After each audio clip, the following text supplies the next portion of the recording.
A reading from the Book of Wisdom. Who can know God's counsel, or who can conceive what the Lord intends? For the deliberations of mortals are timid, and unsure are our plans. For the corruptible body burdens the soul, and the earthen shelter weighs down the mind that has many concerns. And scarce do we guess the things on earth, and what is within our grasp we find with difficulty. But when things are in heaven, who can search them out? Or whoever knew your counsel, except you had given wisdom and sent forth your Holy Spirit from on high. And thus were the paths of those on earth made straight. The word of the Lord. Thanks be to God.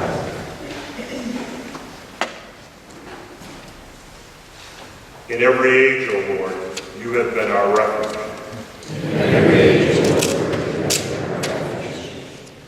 you turn man back to dust, saying, Return, O children of men. For 1,000 years in your sight are as yesterday, now that it is past, or as a watch of the night. in every age, O Lord, you have been our refuge. You make an end of them in their sleep. The next morning they are like the changing grass, at which dawn springs up anew, but by evening wilts and fades. In every age, O Lord, you have been our refuge. Teach us to number our days aright, that we may gain wisdom of heart. Return, O Lord, how long? Have pity on your servants. In every age, O Lord, you have been our refuge. Fill us at daybreak with your kindness, that we may shout for joy and gladness all our days. And may gracious care of the Lord our God be ours. Prosper our works for our hands for us. Prosper the works of our hands. In every age, O Lord, you have been our refuge. A reading from the letter of St. Paul to Philemon.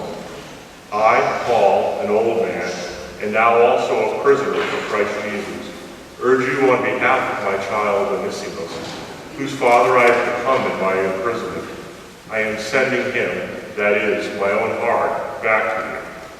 I should have liked to retain him for myself, so that he may serve me on your behalf in my imprisonment for the gospel. But I do not want to do anything without your consent, so that the good you might do might not be forced but voluntary. Perhaps this is why he was away from you for a while, that you might have him back forever, no longer as a slave, but more than a slave, a brother, beloved especially to me, but even more so to you, as a man and in the Lord. So if you regard me as a partner, welcome him as you would me. The word of the Lord. Thanks be to God.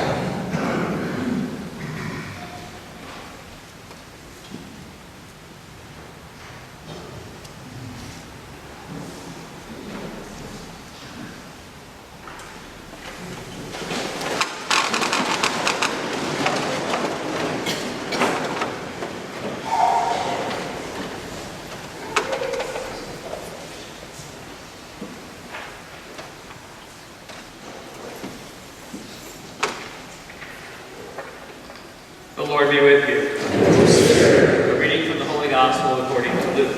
Glory to you, Lord. Great crowds were traveling with Jesus, and he turned and addressed them. If anyone comes to me without hating his father and mother, wife and children, brothers and sisters, and even his own life, he cannot be my disciple. Whoever does not carry his own cross and come after me cannot be my disciple. If you were wishing to construct a tower, does not one first sit down and calculate the cost to see if there is enough for its completion? Otherwise, after laying the foundation and finding himself unable to finish the work, the onlookers should laugh at him and say, "This one began to build, but did not have enough resources to finish." Or what king marching into battle would not first sit down and decide whether with 10,000 troops he can successfully oppose another king advancing upon him with 20,000 troops? But if not, while he was still far away, he would send a delegation to ask for peace terms. In the same way, Any one of you who does not renounce all his possessions cannot be my disciple. The Gospel of the Lord. Praise to you, Lord Jesus Christ.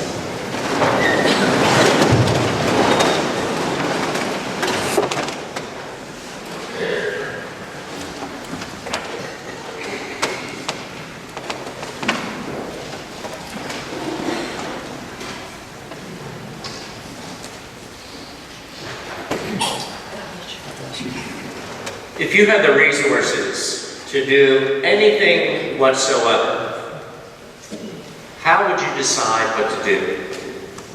This might seem like a minor problem, but look, for instance, at people who come into large amounts of money. Much like the prodigal son, many of them squander it, and as a result, it disappears rather quickly. Likewise, people who have unlimited free time often find themselves doing things that ruin their health, their reputation, or their peace of mind. Having too much can sometimes be as much a problem as having too little. This morning's gospel is about guarding resources. Which of you, wishing to construct a tower, does not first sit down and calculate the cost to see if there is enough for its completion? Where what king marching into battle would not first sit down and decide whether, with 10,000 troops, he can successfully oppose another king advancing upon him with 20,000 troops. Our blessed Lord had tremendous energy, divine energy, and he knew how to direct it.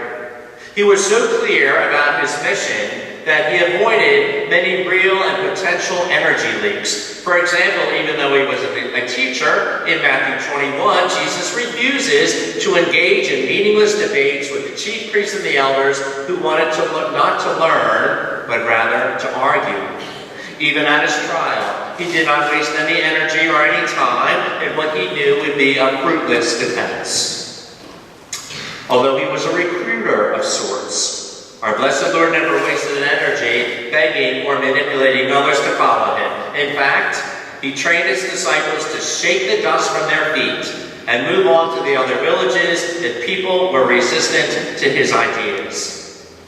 Our blessed Lord also said, "Do not cast your pearls before swine," a rather graphic image about the importance of knowing where and with whom to share the treasure of your energy. Our blessed Lord was so aware of his energy that once when a woman reached out and grabbed his clothes in the middle of a crowd, he turned around and he asked, "Who touched me?"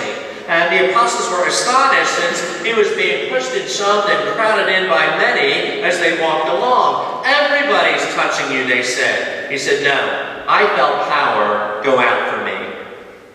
Then he turned, he faced the woman who asked to be healed. Her intense desire drew on his energy so that he could literally feel her faith. Jesus walked on water. He came through walls without opening doors. He emerged from a sealed tomb. Our blessed Lord was a master of the physics of energy, especially his own, and he was very careful about how he used it. So how many energy leaks do we have in our daily lives? Energy leaks that suck a life out of our inner peace. People who know exactly which button to push, and you let them push it. Angry words, distractions, minding other people's business while neglecting our own. To be a disciple requires a tremendous amount of energy. And perhaps that is the one reason why public figures often succumb to alcohol or drugs. They pour so much energy into the crowds and into the audience that their own reserves get depleted, and so they look for instant energy in all the wrong places. The wisdom writer in this morning's first reading recommended prayer to know God's counsel, to know what the Lord intends, to search out the things of heaven. Thus were the paths of those on earth made straight. Quiet plays a role in its conversion from potential to actualized energy. It is no coincidence that most of the leaders and the prophets of the Old Testament were shepherds, people who had plenty of time to listen. How about rest? Time alone, a workout to restore energy reserves. They work for me. However, as disciples who are intuitive, where they would not be able to hear and see the things of our blessed Lord that non-believers either cannot or refuse to see and hear, so as believers we need to keep our spiritual reserves full. Holy Communion, prayer, and most recently, adoration of the Blessed Sacrament. It's been 2 months now since our Adoration Chapel was consecrated, and when we were preparing for adoration, I explained that adorers individually and our parish at large will somehow be different. Personally speaking, I feel much more peaceful in my day-to-day ministry as your pastor. Personally speaking, I've always made a daily holy hour since I was ordained, but since adoration has begun, a holy 90 minutes for me is more than normal. And I find that I long to make that holy 90 minutes more than I long to make a holy hour in the years past. It's a grace for which I am most grateful. And what do I love to do for those 90 minutes? I love to read. There are about maybe 20 books in the Adoration Chapel for everyone's use. And then sometimes it's a clear as a bell directive from the Lord to just sit and be with Him. As the shepherds of yesterday had plenty of time to listen, what's written on the back wall of the Adoration Chapel in the mural, "But this is my beloved Son, listen to Him." Disciples must be aware that our energy is subject to depletion, and we must make replenishing and guarding our energy reserves a priority. And for Catholics, our energy source is our blessed Lord in the Blessed Sacrament. Because even our blessed Lord replenished and guarded His energy as well.